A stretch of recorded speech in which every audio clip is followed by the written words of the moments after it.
I want to use crypto with Bitcoin in the future. And you're about to see what I mean about.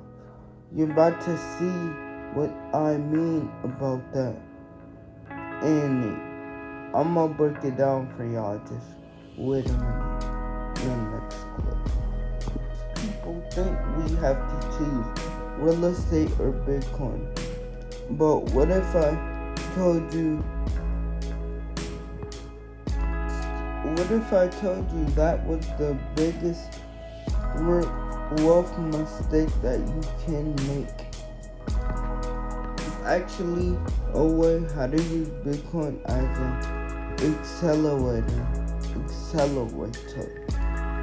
People never even heard of. We're talking about the difference between Bitcoin with leftover income versus having an endless money machine of Bitcoin that feeds your money worth a stack. One path he broke, the other path builds generational wealth. They owed raging debate Bitcoin versus real estate, and that's completely wrong. That's why 99 people get it wrong, but I'ma help y'all today. Now, I looked at somebody's poll on the research, and it basically says, what do you think Bitcoin versus real estate? Another Twitter says, it has to do with easy financing leverage. Every Bitcoin versus debate I seen were at purchased the same way. Simple. Another Twitter says, it's simple. You cannot live in your Bitcoin. That most comment response, I can be what Bitcoin. There is no yet of both which you already. So I am to be offered solution. Asking which is better, Bitcoin or real estate, which is very false choices. You're asking that question to yourself, you completely miss the point. What if I say buying both, you can end up with both? What if you don't have to buy one? What if you can buy one? Whoa, spoiler alert, you can buy both.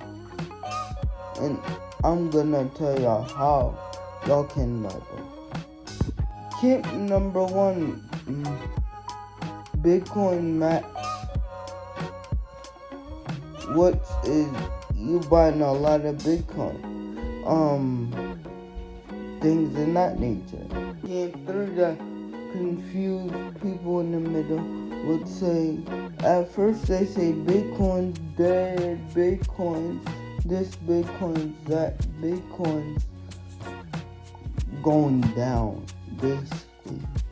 And number 3 is when they forget, like, that they have hope in Bitcoin.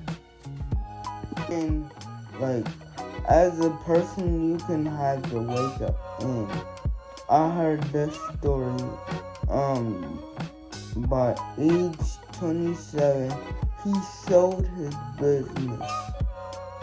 Thought he was set for life. He had a portfolio that had millions and millions and millions in real estate. He thought he was set, but this will happen. And when 2008 came, he got wiped out. He found out that and that when it went down, went from feeling very rich to very poor, very broke the next day, because it all collapsed. And he had millions of dollars of mortgages that he couldn't afford, and he was trapped. And like, if you wanna do what he did, make sure you have a way out. Make sure you have like plan B, plan C, plan. Oh, what if this plan go wrong? Make sure I like to call it a drawing board. Make sure you have a drawing board that you can go through, that you write all your plans down. Okay, what if this go wrong? Now we know we can go to this. It's good to have multiple plans that you know will work. You put $100,000 in Bitcoin, it goes up by 25%. You'll think you have 90,000 worth of Bitcoin, but the real estate only goes up, let's say 5%, and you done put $100 into it. You might think you're gonna get 200, 250 back from real estate. Obviously the 900 gun is more than the 200 gun. The problem is missing a lot of the points of real estate. Plan B. Now, what if you put $20,000 down in real estate and you get, $100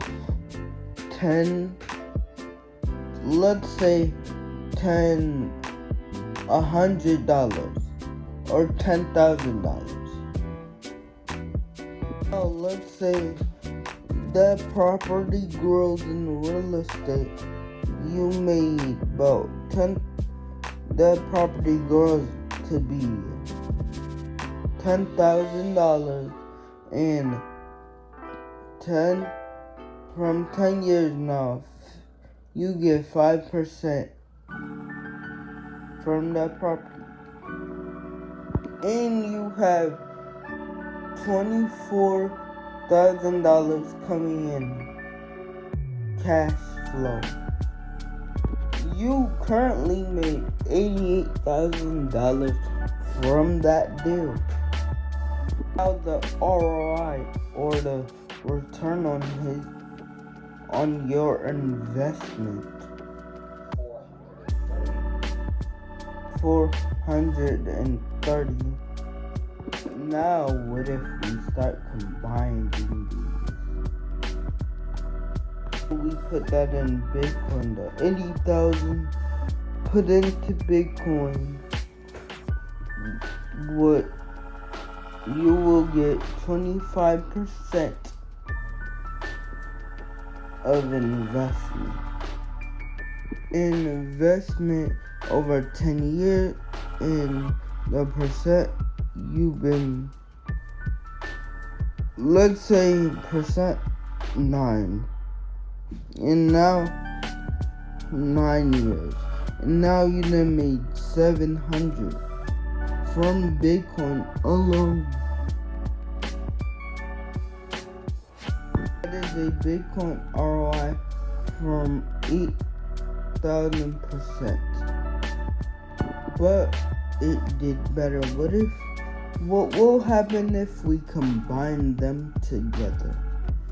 Now on the real estate, you got 87,000. On the Bitcoin, you got 75K. Now combined is total of 832K.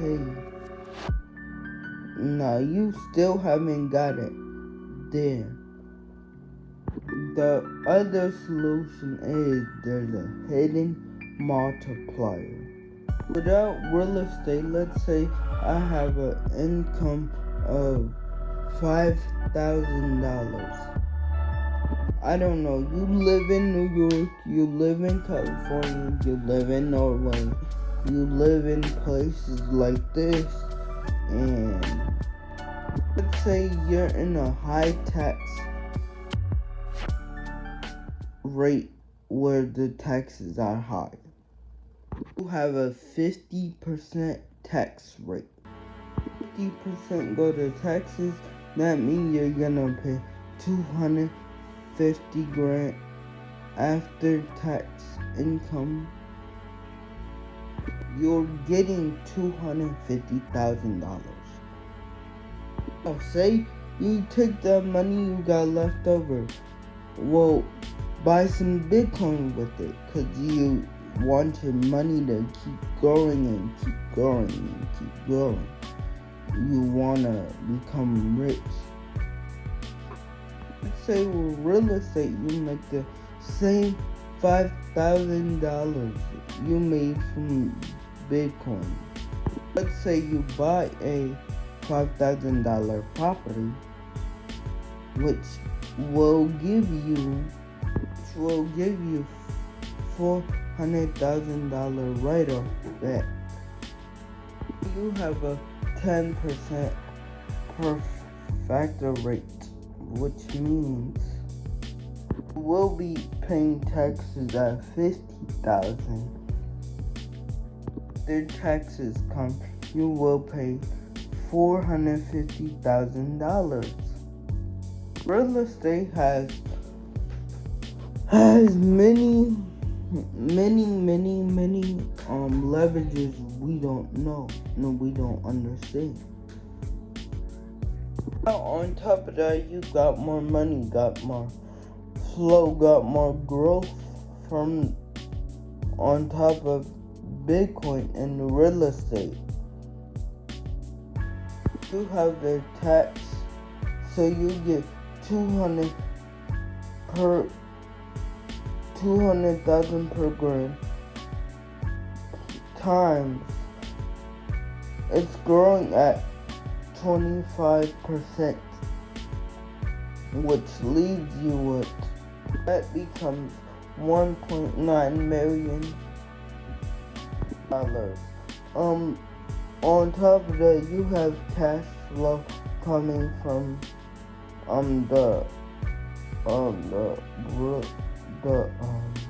let's say from the cash flow you're getting 5,500 per month times that's 120 per month is 150,000 plus. It's grown. We're speaking about growing. Now you have the tax savings of you having to put in Bitcoin, and you plus over a 10-year period you can have $2 million. That's how you do it correctly. That's how you use your Bitcoin with real estate.